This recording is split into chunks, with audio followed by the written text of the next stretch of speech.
Let's spin a disc.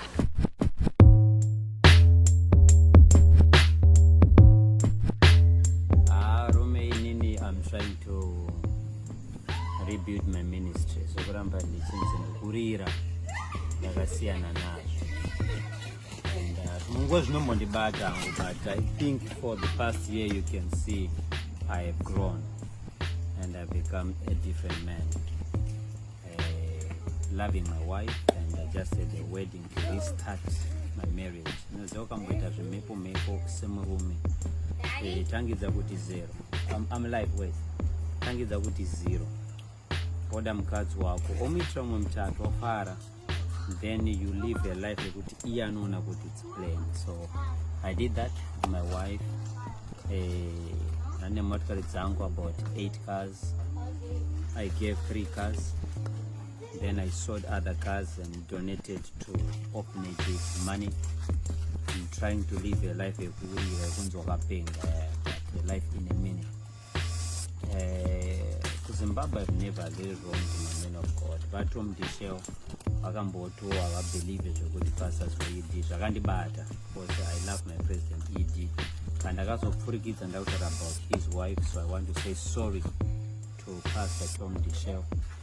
Then Makandiwa pane pavanorasika wandiramba mawedza angu ndangu pavanorasika kwandiri. My statement andokunzoti anenge ari right, but they are not for the public or for the church. Anombobudawo ndichirasikawo. The man is anointed. Pane vanomuvenga nevamwe vanenge vachitondifonera kuti tsika munhu roona video yaita.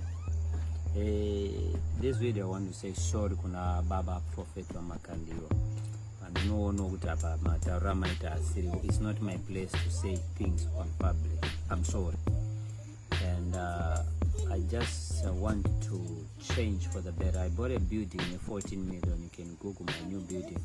It's for church. And we open our official opening next year. I want to have a new direction in ministry, because ministry is who I am. Akabata mareka wanda around 2018. Pandakatanga kuita zvimavideo zvimatwaba zvimangengenge zvimachichi. Guys, I'm building my life to be a better man, to have a better life, a meaningful life. Saka zvekurira is no longer me. My life can't be controlled by the public, and I don't live for the public. I live for my wife, for my children, for my beloved people, my church. Number 1 priority, I live for God. So it's just my small video, and I also vasingafarira Makandiwa, especially uyu wemuchechu sandifoneri kusara zita raMakandiwa. He's a good man. He's a man I look up to for years, even now.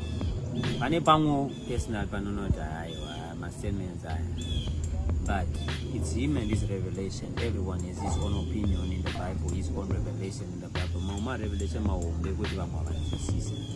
So it's just my video I have for you guys who's watching today. As you see me progressing with life, ndakunoita life nemusoro. Pane zveundoona utambo wamunona baba Harare nana Hopo Chingongo nevamwe pasocial media ngoto hobi rinenge pinjisi yakwabuka ya. It's just social media, but one thing I'll never stop is to always believe in President ED. Another thing I'll never stop is to preach the gospel, help the needy, take care of vanhu vasina mari yakakwana, pay school fees for the people, and take care of those that need to be taken care of. Preach the gospel, live life the way I want to live. I used to be Gucci all down every day. I'm still Gucci, but I'm adjusting.